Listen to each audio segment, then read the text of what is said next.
షాన్సన్ story. ఇశ్రాయేలీయులు ఫిలిస్తీయుల చేతిలో చాలా ఇబ్బందులు పడుతున్నారు.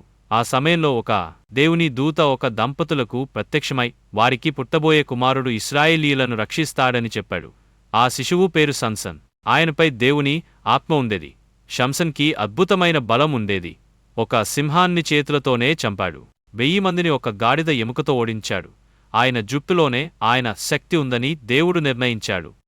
ఫిలిస్తీయులతో విభేదాలు ఉండేవేవి. సంసన్ ఎప్పటికప్పుడు ఫిలిస్తీయులకు ఎదురు నిలబడ్డాడు.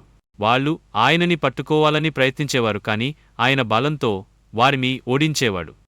ఫిలిస్తీయులు సంసన్ శక్తి రహస్యం తెలుసుకోవడానికి దెలిలా అనే స్త్రీని ఉపయోగించారు. ఆమె మళ్ళీ అడిగినా మొదట్లో సంసన్ ఆమెకు అబద్ధం చెప్పేవాడు. చివరికి ఆయన నిజం చెప్పేశాడు, తన జుట్టు కత్తిరిస్తే శక్తి పోతుందని. దెల్లా ఆయన నిద్రలో ఉండగా జుట్టు కత్తిరించింది. ఫిలిస్తీయులు ఆయనను పట్టుకుని కళ్ళు తీసేశారు. కాని చివర్లో ఆయన దేవుని ప్రార్థించాడు, నాకు ఇంకోసారి శక్తినివ్వు. ఆయనని ఒక పెద్ద దేవాలయంలో ఫిలిస్తీయులు బంధించారు. షంసన్ స్తంభాలను పట్టుకుని వాటిని కూల్చేశాడు. ఆ దేవాలయం కూలిపోయి ఆయనతో పాటు ఫిలిస్తీయులలో చాలామంది చనిపోయారు.